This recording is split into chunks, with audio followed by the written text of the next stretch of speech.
प्रश्न तो है अभी किरण बेदी जी के आने से क्या आपके दिल्ली चुनाव में जो जीतने की उनकी ताकत है उसमें कोई कमी तो नहीं आएगी।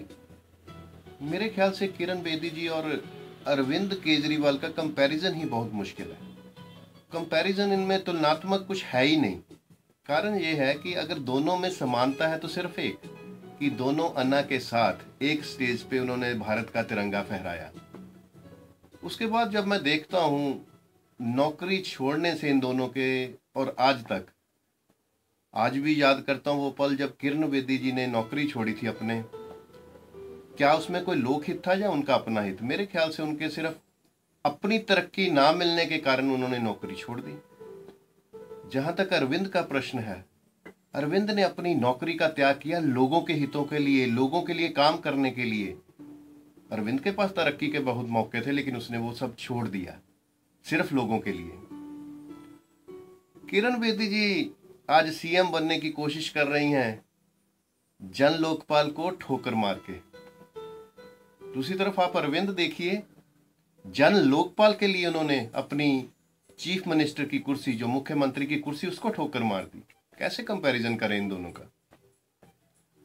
अब अरविंद केजरीवाल जो आज तक राजनीति में क्रिमिनलाइजेशन जो है, राजनीति का जो भ्रष्टाचार राजनीति में फैला हुआ है, राजनीति में जो भी नेगेटिव्स हैं उनको दूर करने की कोशिश कर रहे हैं। भाजपा ने तो मैंने कभी नहीं देखा कि राजनीति में जो अपराधीकरण है उसके लिए कुछ रोकथाम के लिए कोई कोशिश की हो।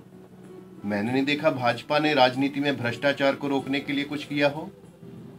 तो ऐसे में, क्योंकि आज भी मेरे को कुछ मंत्री दिख रहे हैं मोदी कैबिनेट में भी जो बड़े बड़े पदों पे, लेकिन उन पे भ्रष्टाचार के, अपराधीकरण के आरोप हैं, तो ऐसे में आज किरण बेदी जी उनके साथ बैठेंगी, लेकिन अरविंद ऐसी राजनीतिक अपराधीकरण और राजनीति में जो भ्रष्टाचार है उसको दूर करने के लिए लड़ रहा है। कैसे इन दोनों का कंपैरिजन कर दें? राजनीतिक फंडिंग की बात है, भाजपा के पास करोड़ों नहीं अरबों रुपए ऐसे फंडिंग के हैं।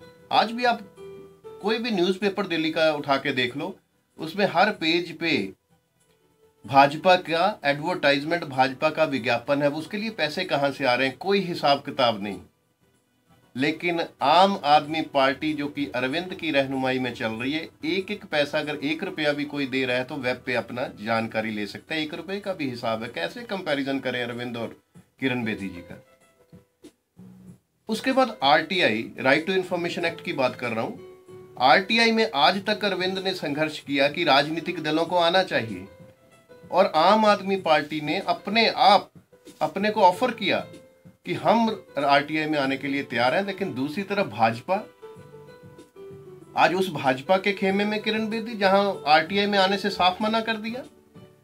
तो ऐसे में मैं इसको न्याय नहीं समझता कि अरविंद केजरीवाल और किरण बेदी जी का कंपैरिजन हो, क्योंकि किरण बेदी चाहती हैं कि जैसे मैंने प्रशासनिक दौर के दौरान, 40 साल का एक्सपीरियंस है प्रशासनिक दौर में, कोई डाउट नहीं, लेकिन डंडा चलाया है उसमें। अरे लोगों का दिल जीतना है अरविंद को, लोगों पे डंडे से राज नहीं करना।